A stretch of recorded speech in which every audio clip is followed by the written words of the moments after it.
Alright, now if you're contemplating about buying this beast, the Samsung Galaxy Note 20 Ultra, then do consider watching this full video so that you can make a sensible decision.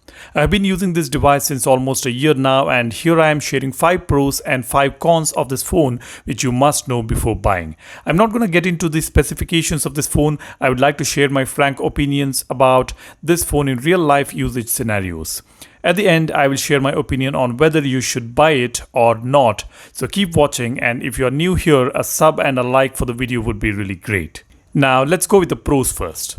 The first one is this big, bold, colorful display is the first of its kind, which offers adaptive 120Hz refresh rate, which can adjust the refresh rate based on the usage of the screen, in turn saving some battery. By the way, this is the first time Samsung came up with this adaptive panel.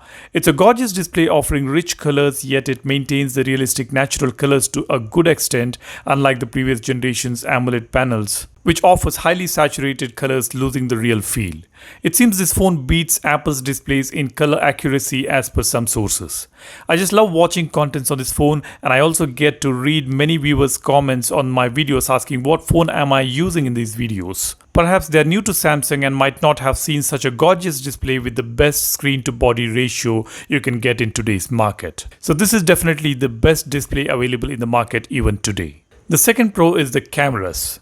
They're just brilliant. Again, I'm not gonna get into details of specifications. Let's talk about how good is the camera. Being a top of the line device, of course, the camera produces great images and videos, and that's what we expect from a device like this, and it lives up to the expectations. 50x zoom is great, but I hardly use it. I would say don't just fall for zoom capabilities, these are just gimmicks. If you really want to zoom in and get good images, buy a real camera. Coming to another cool feature, this phone does offer an option to capture images at 108 megapixels, which might come in handy if you have to crop the images. It is also capable of recording 8K videos with a 21:9 aspect ratio at 24 frames per second. That is just great. The night mode images come out good, but not the best when compared to iPhone. We do lose some details when we shoot in low light images. Now, having said this, the camera module definitely is one of the best in the market today. Third pro is the stereo speakers. They're just amazing. The sound effect is fantastic. It delivers crisp and clear sound without any sort of distortion here.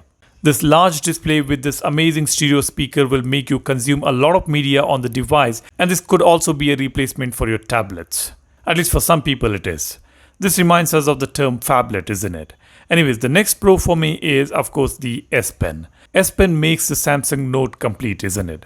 I use S Pen a lot to jot down things. It definitely makes life easier. Not that we can't just type and save note on the phone by using the keyboard.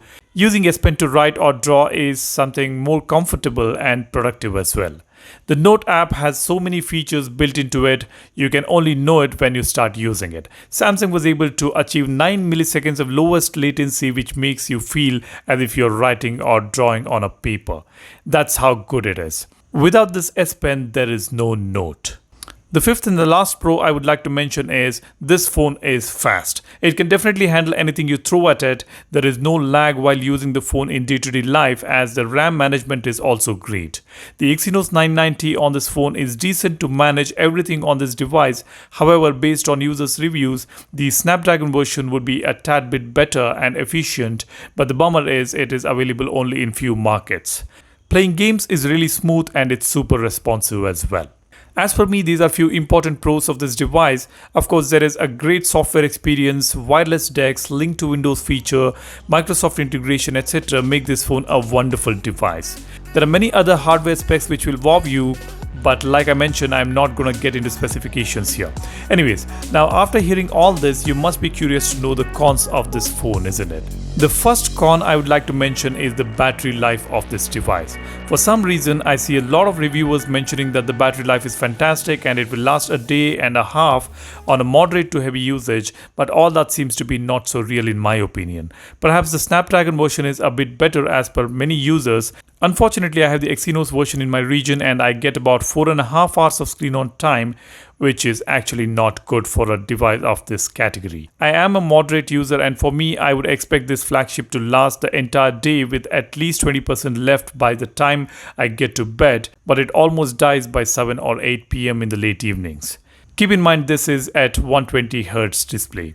Power saving mode extends the life by another 1 hour perhaps. Now the culprit here is this 4000 mAh battery for a device of this size with huge 120Hz panel which runs with WQHD resolution. Anyways, this is one major con for me, but I would say it is manageable if you are a moderate user. You will be able to push it for a day, and when I say a day, it's for about 12 plus hours during the daytime. I do hear a lot about the battery life of this device, and I see a lot of people mentioning that it is really good, but for some reason on my phone, it is not that great since day one. Alright, now let me talk about the second issue that I face. This is regarding the cameras. While you are zooming in to take some images between 2x and 5x, if you click an image, you will end up getting a blurry picture. Once you touch 5x zoom, that's when you get a good quality image as the 12 megapixel periscopic lens kicks in the moment you reach 5x zoom. So we always have to keep in mind to touch 5x zoom or stick below 2x zoom to get blur-free images. That is definitely something annoying as far as I'm concerned. Furthermore, the ultra-wide camera is not capable of macro photography as the autofocus doesn't work on this lens. So if you love macro photography, you will not be happy with the lens on offer. The third con is not being able to use 120Hz display on full HD resolution, and I don't see this option coming with a software update. That's a bummer, and this option is just not there. The next con is again pertaining to the camera feature. We haven't got director's view feature which enables us to record videos through multiple lenses simultaneously and later edit them. This feature is being offered on S21 series. All the Note 20 Ultra fans have been wondering if Samsung is going to offer this feature through software update, but nothing yet. We just got the dual recording feature in one of the recent updates, and that could be it. We may not get director's view feature on this device due to some hardware requirements. I'm not sure though, so if you are looking for that feature, you might have to give it a thought. The last issue I face on this device is a little bit of heating once in a while, and I wouldn't even know why is it heating up. Though it is not too abnormal, it does make me feel uncomfortable holding it sometimes. This used to happen more often during the initial few months.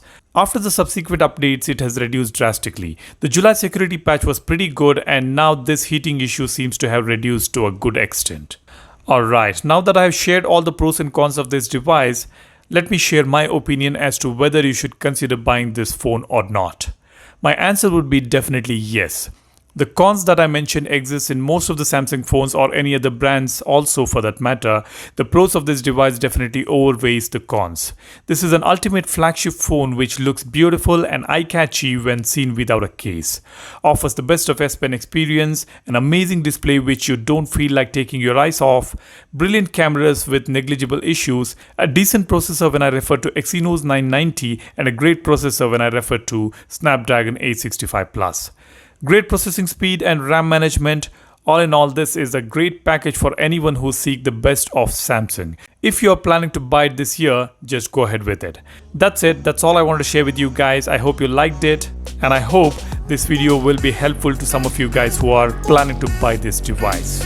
That's all I wanted to share here. Make sure to subscribe to watch some cool contents on Samsung Galaxy phones, Android applications, Galaxy watches and anything related to technology. And do smash that like button if you find this video useful. Thanks again for watching. You guys take care and stay safe. I will see you in the next one. Cheers. Bye-bye.